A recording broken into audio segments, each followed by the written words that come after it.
¿Qué harías tú en un ataque preventivo de la URSS? ¿Qué harías tú en un ataque preventivo de la URSS? ¿Qué harías tú?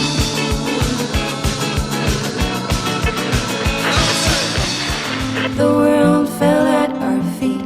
There's such a difference between the two of us and a million. En plena Guerra Fría, se construyó en Zaragoza la base aérea americana.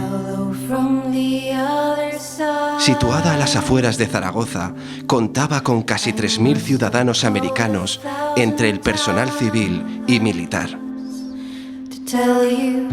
Entre los años 70 y 80, las disputas entre Estados Unidos y la URSS hace que Zaragoza se convierta en un punto estratégico clave.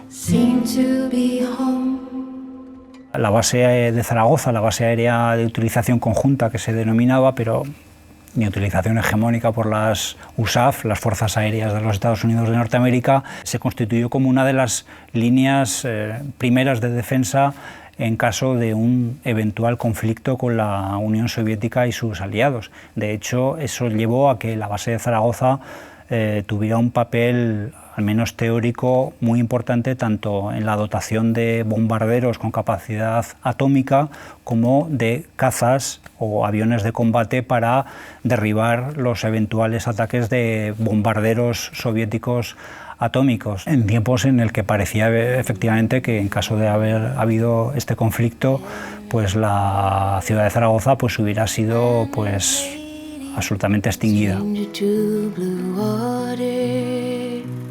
Dark and dusty, painted on the sky, misty taste of moonshine, teardrop in my eye, country roads, take me home to the place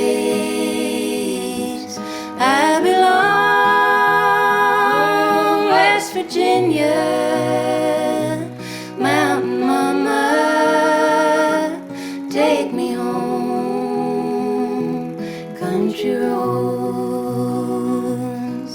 De modo que en Zaragoza las cosas se vivían, digamos, con un poco más de miedo o de reparo. Cuando entre Estados Unidos y la Unión Soviética las cosas no andaban muy bien. La base tuvo una contestación, sobre todo en los años 80, por parte de las personas que no estaban de acuerdo con su implantación. Do you feel my heart beating? Do you understand? Do you feel the same? Or am I only dreaming? Is this burning an eternal flame? I believe it's meant to be, darling.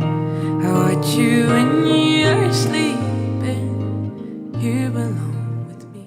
Una época en la que los Juegos Olímpicos eran una ejemplificación de lo que era la Guerra Fría y tal, ¿no? Había unas pruebas deportivas que se llamaban Universiada y que se trataba de celebrar unas competiciones supuestamente parecidas a las olímpicas, pero con miembros del colectivo universitario mundial. En 1981 la Universiada se celebró en Jaca y en los Pirineos en general, y el día de la inauguración fue nada menos que el 24 de febrero de 1981, es decir, al día siguiente del intento de golpe de Estado de ese año en España. Aren't you tired trying to fill that void? Or do you need more? Ain't it hard keeping it so hardcore? I'm falling.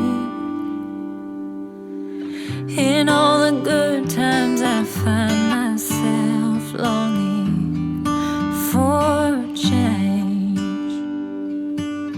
And in the bad times I fear myself. En aquel momento pues estaba presente en el mundo la Guerra Fría, de modo que bueno, las dos grandes potencias, Estados Unidos y la URSS, competían en esta universidad Y la segunda, la URSS, pues llevaba atletas más preparados, de modo que pues, se llevó casi todas las medallas. La delegación rusa llegó con 80 participantes, de los cuales 50 eran deportistas y 30 eran periodistas y quizá la KGB, ¿no?, que les acompañaba, por supuesto, en gran número, ¿no?, como así se ha demostrado luego cuando hemos tenido la información de primera mano, ¿no? El día 24 de febrero hubo una cosa que a los rusos, aparte de que luego se llevaran muchas medallas, pero aquel primer día se les atragantó.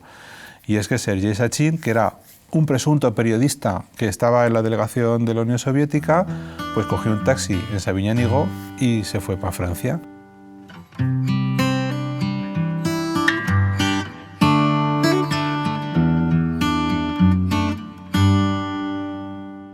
Consultaron en alguno de los periódicos a algún personaje de la embajada soviética para preguntarle por el caso y si sabía algo respecto al periodista desaparecido.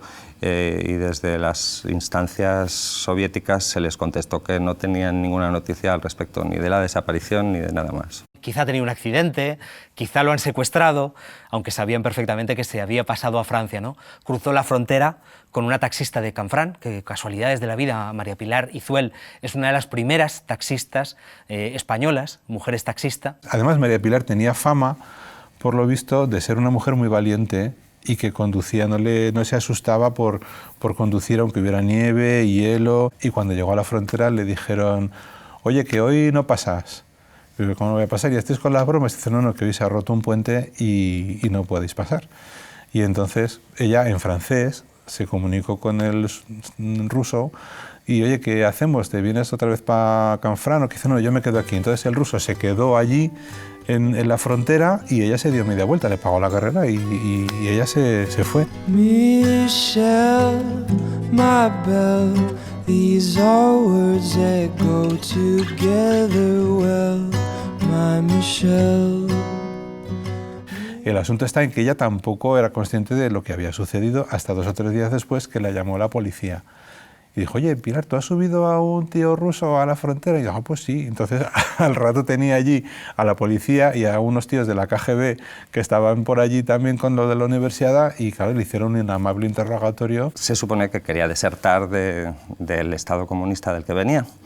Y solo en algún pequeño lugar parece que se indica que acabó llegando hasta Po. Y una vez en Po, es muy probable que se cambiara el nombre o quién sabe lo que hizo, pero su rastro desapareció para siempre. Take that money and watch it burn. Sink in the river, the lessons I learned. Take that money and watch it burn. Sink in the river, the lessons I learned.